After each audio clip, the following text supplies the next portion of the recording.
성경 깊이 있게 나누기 요단동편 35번째입니다. 커피를 마시듯이 차 한 잔을 마시듯이 함께 나누도록 하겠습니다. 오늘 우리가 함께 나눌 총 주제는 나사렛 선언에 대해서 나누겠습니다.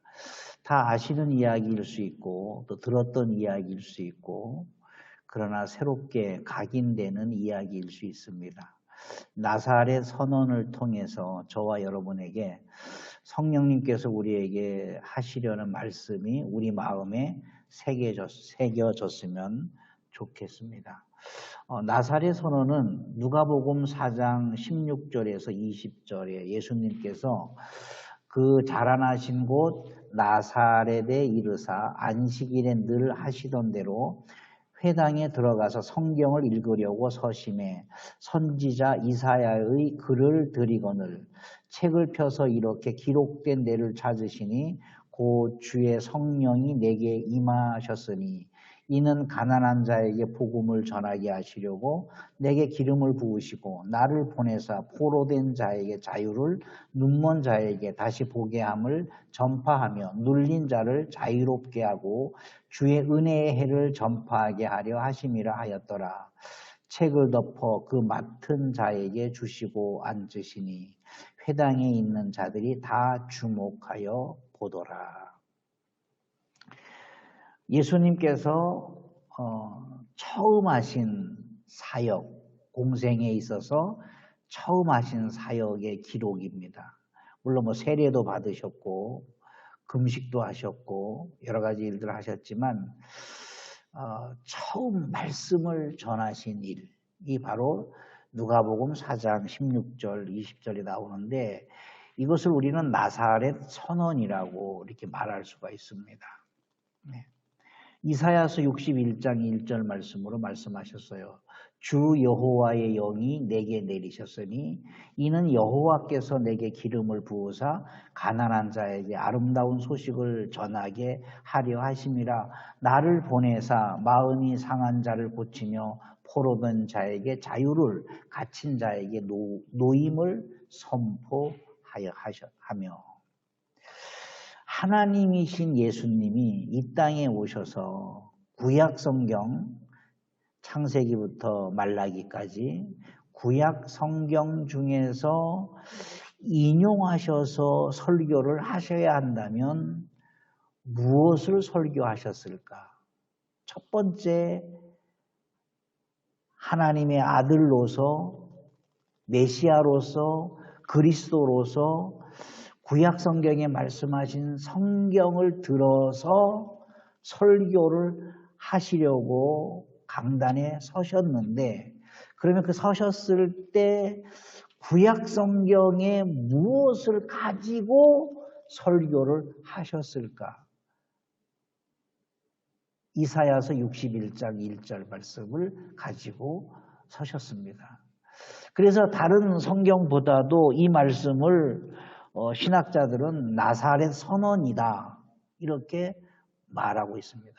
이 말씀을 통해서 예수께서 앞으로 어떠한 사역을 하실 것이며 그리고 우리에게 당부하시는 것이 무엇인지 선명하고 분명하고 깊고 넓게 우리에게 말씀을 전해주고 계시는 것이죠.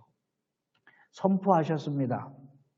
이사야 선지자를 통해서 선포했는데 그 선포 내용이 가난한 자에게 아름다운 소식을 전하게 하시는 분이 오실 것이다라는 거예요.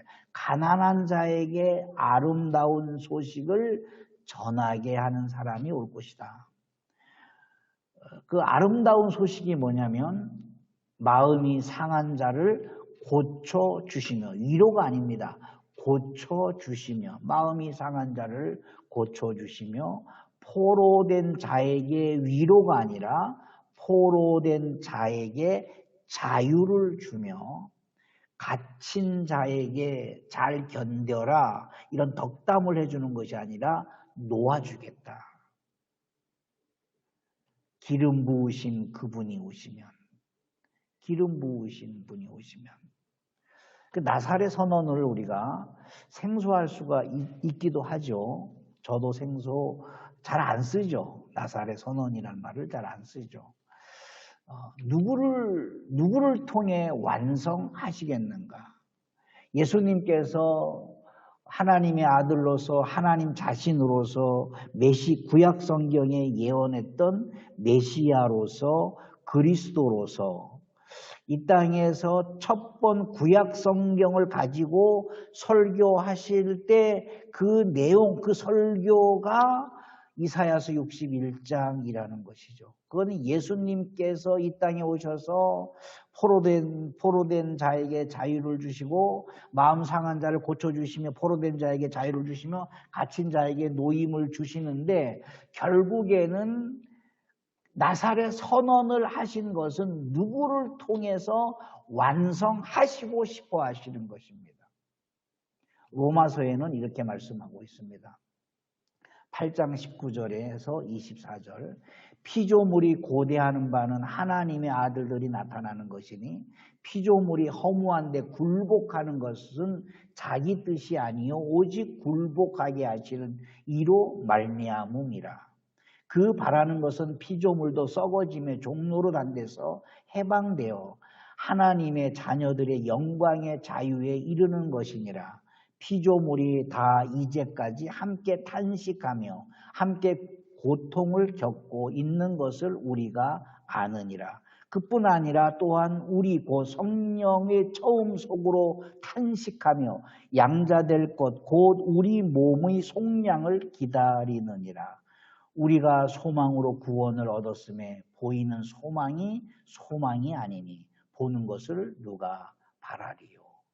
하나님의 아들들이 나타나서 피조물이 고대하는 바를 이루실 것이다 했습니다. 피조물이 고대하는 게 뭡니까? 피조물이 고대하는 게 뭡니까? 창세기에 기록하고 있지 않습니까? 아담이 범죄하고 난 이후에 함께 타락한 것이 있습니다. 바로 피조물들이 타락했습니다. 동물들은 더 악해졌습니다. 서로 싸웠습니다. 약육강식이 생겼습니다. 그리고 밭을 갈아도 순전하게 밭이 말을 듣지 않고 엉겅퀴와 가시덤불을 내었습니다. 땀을 흘려야만이 농사를 지어야 했습니다. 그러니까 피조물들이 타락했습니다. 원래 이 피조물들을 하나님께서 아담에게 다스리고 지배하고 정복하도록 했습니다. 가꾸도록 했습니다. 경작하도록 했습니다. 타락하기 전에는 이 피조물들도 타락하지 않았고 순전하게 하나님의 창조의 법칙대로 순응해 주었습니다. 그런데 타락을 함으로 말미암아서 피조물들이 변질되기 시작했습니다. 자, 그런데 변질된 것으로 끝나는 것이 아니라 이 피조물들이 고대하는 바가 있다라는 겁니다. 해와 달과 별들, 우주적인 것이죠. 그리고 이 땅의 모든 것들이 피조물들이 고대하는 바가 있습니다. 그 고대하는 바가 뭐냐면 하나님의 아들들이 나타나는 것을 고대했다라는 겁니다. 왜냐하면 하나님의 아들들이 나타나지 아니하기 때문에 피조물이 허무한 데서 굴복하게 되는 겁니다. 이 피조물이 허무한 것에 굴복하게 되는 겁니다. 우상숭배라는 것이죠. 우상숭배.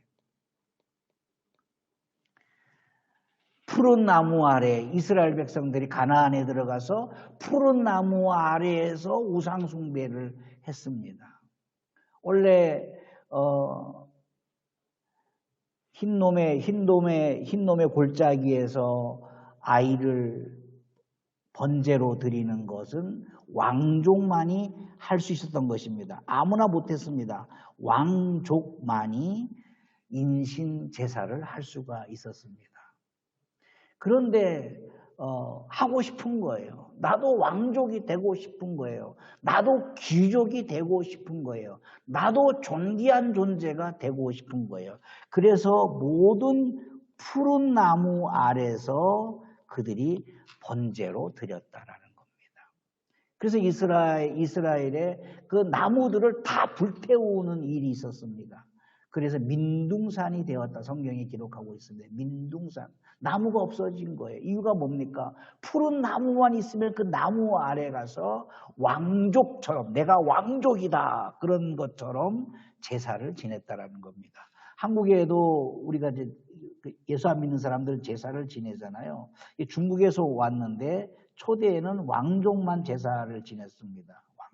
왕족에게서 귀족들이 제사를 지냈고 우리도 좀 양반이 되고 싶다. 귀족이 되고 싶다. 그래서 모든 백성들이 앞다투어서 제사를 지내면서 자기의 프라우드를 높였다. 자기 가문의 프라우드를 높였다라는 겁니다. 우상 숭배도 마찬가지입니다. 그러니까 이런 피조물들이 하나님을 찬양하고 하나님의 아들들과 함께 협력하여서 하나님의 뜻을 이뤄가는 어떤 도구로서 매체로서 사용받고 쓰임받아야 되는데 하나님의 아들들이 나타나지 아니하고 이 피조물들이 타락하고 이 피조물들을 통해서 우상 숭배하도록 우상을 만들어내는 허무한 데 피조물들이 굴복했다라는 겁니다. 로마서가 위대하지 않습니까? 하나님의 아들들이 나타나야 된다. 나사렛 예수님께서 이 땅에서 하나님의 아들로서 오셔서 구약 성경의 이사야서 61장 1절 말씀을 가지고 처음으로 설교의 포문을 여셨습니다. 나사렛 선언을 하셨습니다. 이것은 예수님의 말씀, 예수님만이 말씀하시는 것이 아니라 장차 하나님의 아들들이 나타나서 이 나사렛 선언을 완성해 줄 것을 우리에게 예수님이 당부하고 있는 것입니다. 피조물을 정복해라 라는 겁니다. 태초에 하나님께서 인간을 창조하시고 다스리고 지배하고 정복하여서 이 피조물들이 하나님을 섬기는 일에 선한 도구가 되도록 하게 하셨습니다. 그런데 하나님의 아들들이 타락함으로 말미암아서 이 피조물들이 우상이 되었습니다. 해도 우상이 되었고 달도 우상이 되었고 별도 우상이 되었고 바다도 우상이 되었고 나무도 우상이 되었고 우상이 되어버린 것입니다. 바로 로마서 8장에 그것을 이야기하고 있는 겁니다. 하나님의 아들들이 복수입니다. 하나님의 아들들이 나타났습니다. 나사렛 선언을 완성할 하나님의 아들들은 그러면 누구냐? 창세기 6장 2절에 하나님의 아들들이 나타납니다. 홍수 직전에 하나님의 아들들이 사람의 딸들의 아름다움을 보고 자기들의 좋아하는 모든 여자를 아내로 삼은지라. 하나님의 아들들이 나오기 시작했어요. 하나님의 아들들이 출생하기 시작했어요. 바로 창세기 5장 3절 5절에 아담은 130세에 자기의 모양 곧 자기의 형상입니다. 하나님의 아들들이 뭐냐면 아담의 형상으로 태어난 겁니다. 아담의 형상이 누굽니까? 하나님의 형상으로 지었습니다. 이런 형상들을 가지고 태어난 하나님의 아들들이 피조물들을 다스리고 그 피조물을 통해서 하나님께 영광을 올려드려야 되는데 오히려 피조물 앞에 굴복을 하고 피조물을 우상으로 만들어서 섬겼다라는 것입니다. 그래서 하나님이 죽이시는 겁니다. 죽었다라는 겁니다. 뭐가 죽었습니까? 결국에는 하나님의 형상이 죽었다라는 겁니다. 그래서 창세기 5장이 아담의 족보인데 다 죽었다. 누구는 몇 세까지 살고 죽었다. 누구는 몇 세까지 살고 죽었다라고 나옵니다. 창세기의 마지막 장 마지막 절입니다. 창세기의 마지막 장 마지막 절 50장 26절입니다. 요셉이 110세에 죽었다. 요셉이 죽었다. 자, 그런데 애굽에서 입간을 했습니다. 애굽에서 입간을 했습니다. 죽으면서 무슨 유언을 내렸냐면 내 시체를, 내 몸뚱아리, 내 시체, 이 시체를 가지고 가나안으로 들어가라.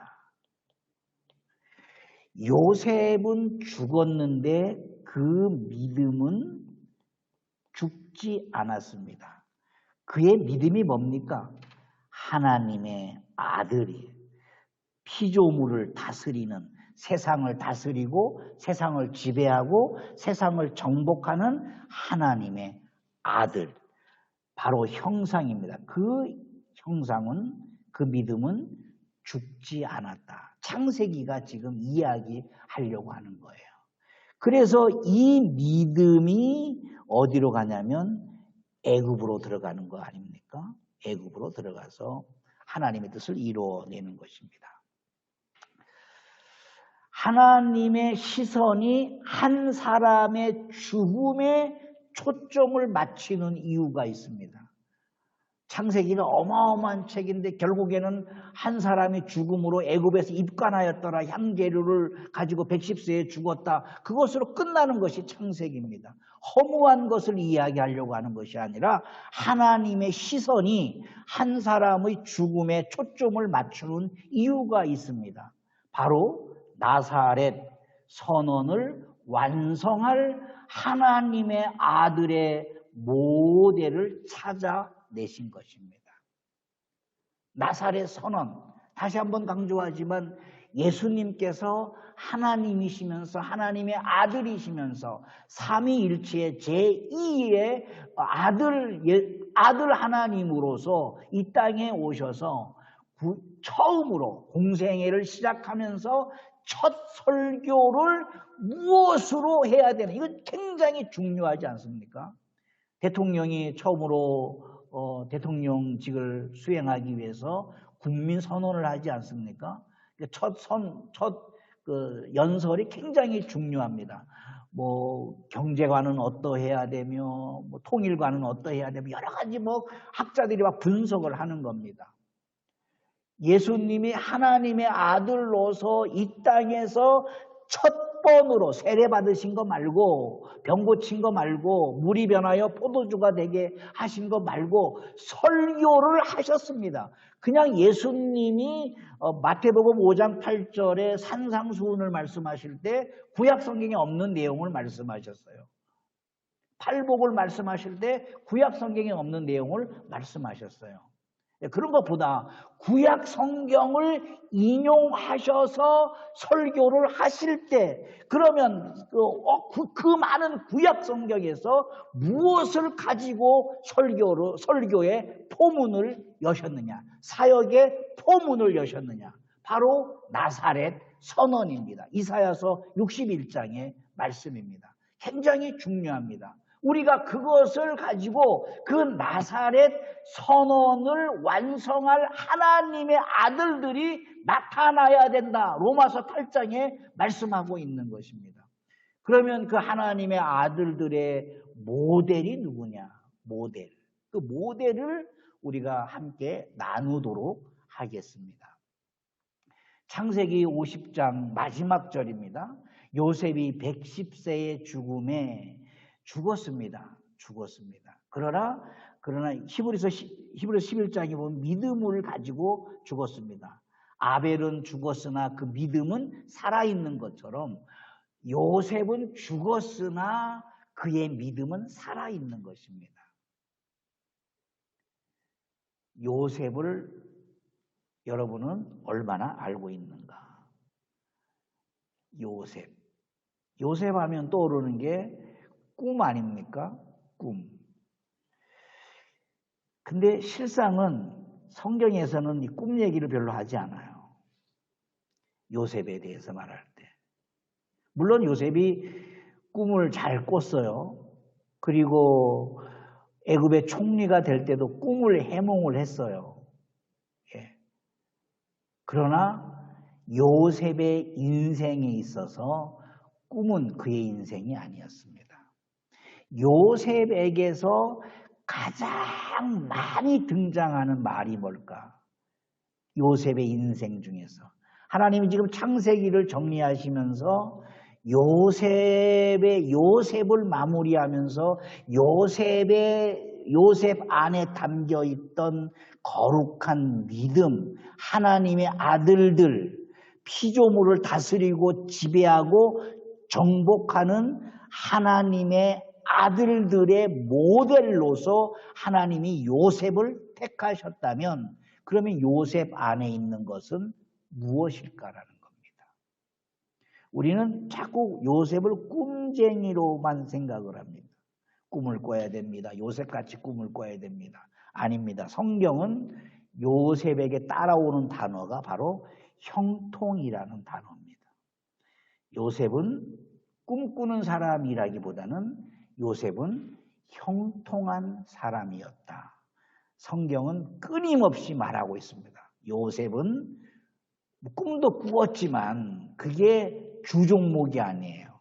요셉의 주종목은 형통한 사람이었다. 창세기 39장 2절에 형통한 자가 되었다. 3절에 형통하게 하심을 보았더라. 23절에 형통하게 하였다. 형통을 강조하고 있는 겁니다. 요셉은.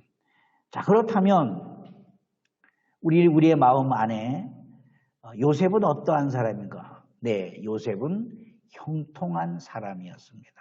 하나님이 원하시는 답입니다. 요셉은 어떠한 사람이었는가요? 예, 요셉은 꿈꾸는 사람이었습니다. 정답은 아닙니다. 정답은 요셉은 형통한 사람이었습니다. 요셉이 경험한 형통이 뭘까요? 요셉은 형제들에게 미움을 받았습니다. 참 아이러니한 거예요. 형제들에게 굉장한 미움을 받았습니다. 그래서 미움을 받아서 노예로 팔려갑니다. 최초로 성경에 기록된 인신매매였습니다. 팔려갔습니다. 인신매매를 당했습니다. 보디발에게서 10년간 노예 생활을 합니다. 10년이면 정말 깁니다. 물론 우리가 성경을 알고 있기 때문에 그 보디발에서 총무 역할을 담당하지 않았습니까? 그러나 어떠하든 요셉은 노예였습니다. 신부는 노예였습니다. 보디발의 아내의 모함으로 감옥에 갑니다. 제명은 강간미수죄입니다. 수치스럽지 않습니까? 인신매매를 당하고 결국에는 10년간 노예 생활을 하고 감옥에 가는데 죄명이 강간미수죄였다. 얼마나 놀림을 받았겠습니까? 너 죄명이 뭐야? 강간미수입니다. 웃기지 않습니까? 감옥에서 3년을 생활을 합니다. 총 13년이 지났습니다. 이것이 형통인가? 우리가 스스로에게 물어봐야 됩니다. 성경에게 물어봐야 됩니다. 요셉을 대표할 만한 인물, 요셉을 대표할 만한 단어가 형통인데 과연 요셉은 우리가 알고 있는 형통한 삶을 살았을까? 그렇지 않습니다. 요셉은 형통하지 않았습니다. 우리가 알고 있는 형통이라는 단어가 요셉에게는 어울리지 않습니다. 이런 고난을 받았기 때문에 그렇습니다. 자, 그렇다면 요셉이 경험한 형통이 무언가? 형통에 대한 재해석이 필요합니다. 다시 말해서 성경적 해석이 필요합니다. 형통이 뭐냐? 요셉은 형통의 사람인데 요셉이 살아온 결과가 이렇게 힘들게 살아왔습니다.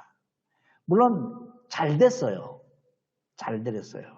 자, 여러분 여기 보면은 요셉은 성공했어요. 어떻든 감옥에 갔든 강간미수로 감옥에 갔든 10년간 노예 생활을 했든 인신매매를 당했든 형들에게 미움을 받았든 어떻든 세상적으로 요셉은 성공을 했습니다.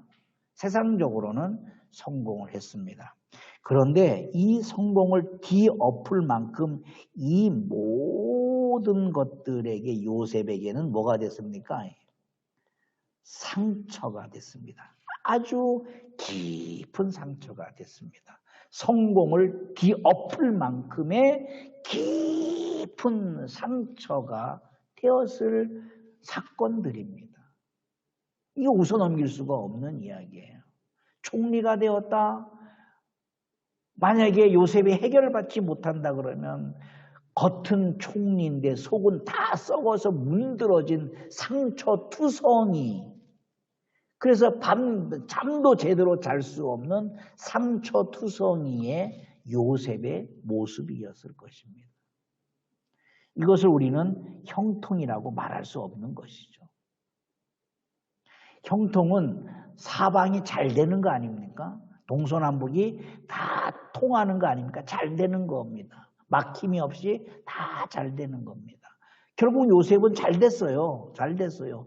인신매매 당한 거 잘 된 거네. 오히려 강간미수죄로 들어간 것이 잘 된 거네. 이렇게 말해서는 우리가 안 됩니다. 상처는 치유되지 않습니다. 상처를 받지 말아야지 받은 상처를 치유하는 것은 정말 어렵습니다. 어렵습니다.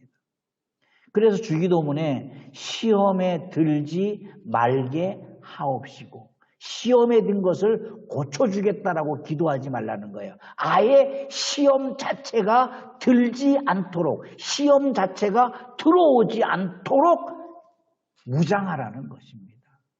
상처받은 것을 치유해 주겠다가 아니에요. 아예 상처를 받지 않도록, 상처가 되지 않도록 무장하라, 그런 말씀입니다. 요셉이 당한 이 모든 것들, 심리치료를 받아야 할 것들입니다. 다 심리치료를 받아야 살아갈 수 있는 삶입니다. 자, 그런데 이런 것이 요셉에게 형통이었는가? 형통이란 요셉을 통해서 말씀하려고 하는 형통이 뭐냐면 하나님이 함께 하신다 였습니다. 요셉은 어떠한 사람이었습니까? 하나님이 함께 하시는 사람이었습니다. 형들에게 미움을 받을 때도 하나님이 함께 하셨습니다. 노예로 인신매매로 팔려갈 때도 하나님이 요셉과 함께 했습니다. 요셉이 느꼈습니다. 그래서 인신매매로 팔려갈 때는 어린 나이, 17살의 어린 나이여서 막 울고불고 했지만 마음에 상처로 남지가 않았습니다. 왜냐하면 하나님이 함께 하셨기 때문에 그렇습니다. 10년 동안 노예 생활을 할 때 죽도록 충성을 다했습니다. 불평하지 않았습니다. 왜 그렇습니까? 하나님이 함께 하셨기 때문에 그렇습니다. 강간미수로 잡혀갈 때도 그는 억울해하지 않았습니다. 왜 그렇습니까? 하나님이 함께 하셨기 때문에. 감옥 생활에 3년 동안의 감옥 생활도 억울해하지 않고 했던 이유는 하나님이 함께 하셨다. 요셉이 경험한 형통은 하나님이 함께 하셨다라는 겁니다. 창세기부터 요한계시록까지 말씀하는 내용이고 이사야의 핵심 내용이고 하나님의 아들들이 나타나서 나사렛 선언을 완성할 때 갖추어야 할 가장 기본 자격이 뭐냐면 하나님이 함께 하신다. 마태복음 28장에 대위임령을 말씀하실 때도 하나님이 내가 너희와 함께 하겠다 였습니다. 그래서 요셉에게는 형통이라는 말에 따라오는 말이 창세기 39장 2절에 함께 하심으로 형통하였다. 39장 3절에 함께 하심으로 형통한 것을 주변 사람들이 다 볼 수 있었다라는 겁니다. 함께 하나님이 함께 하셨다. 이것이 바로 요셉에게 해당되는 형통이라는 말입니다. 오늘 우리가 구해야 되고 우리가 간절히 사모해야 할 형통입니다. 형통이란 무엇이냐? 상황을 극복하고 초월하는 믿음입니다. 사방팔방 잘 된다 그런 개념이 아닙니다. 그것은 세속적인 형통입니다. 무속적인 형통입니다. 우상숭배적 형통입니다. 다 잘 되는 거예요. 애들도 잘 되고 사업도 잘 되고 뭔가 주식에 투자하면 망했던 주식이 막 살아나고 막 형통한 것이죠. 와, 집사님 장모님이 형통합니다. 그런 형통은 우상숭배하는 사람들이 요구하는 형통입니다. 하나님이 원하시는 형통이 뭐냐면 하나님이 함께 하시는 것인데 하나님이 함께 하시기 때문에 상황을 극복하는 거예요. 모든 상황을 극복하고 초월하는 것입니다. 바로 이겁니다. 상황을 극복하고 초월하는 겁니다. 형제들에게 미움을 받아도 상황을 극복하고 초월했고 노예로 팔려갈 때도 인신매매를 당할 때도 상황을 극복하고 초월했습니다. 10년 동안의 노예 생활 속에서도 상황을 극복하고 초월했고 강간미수로 감옥에 갈 때에도 3년간 감옥 생활을 하면서도 모든 상황들을 초월했습니다. 이것이 하나님께서 요셉과 함께했던 형통의 복이었습니다.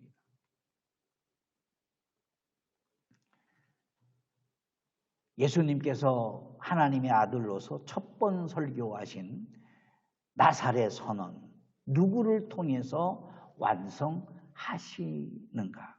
바로 로마서 8장 19절에 하나님의 아들들을 통해서 완성하시기를 원하십니다. 하나님의 아들들이 누굽니까? 하나님이 함께 하시는 사람들입니다. 가인 계열을 사용하지 아니하시고 셋 계열을 사용하셔서 하나님이 함께 하셨습니다. 그것을 요셉의 시각으로 본다면 요셉은 형통한 사람이었다. 형통이 뭘까요? 상황을 극복하는 겁니다. 잘 되는 게 아니에요. 와, 잘 시험만 치면 합격을 하고 돌을 동쪽으로 던졌는데 하나님이 그 돌을 휘게 해서 북쪽으로 가서 그 표적에 맞게 하시는 것이 형통이 아닙니다. 상황을 극복하는 믿음입니다. 초월하는 믿음입니다. 그것을 가지고 요셉은 모든 상황을 극복하고 이겨낼 수 있었습니다. 나사렛 선언을 하셨습니다.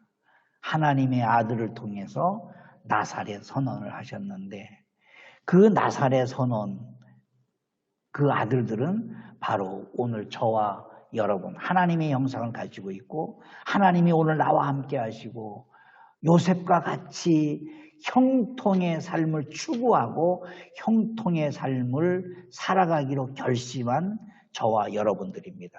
상황을 극복할 수 있는 믿음, 상황을 초월할 수 있는 믿음, 형통한 삶, 우리 모두가 요셉과 같은 하나님의 아들들이 되어서 나사렛 선언을 우리 생애를 통해서 완성해낼 수 있는 우리 모두가 되었으면 좋겠습니다.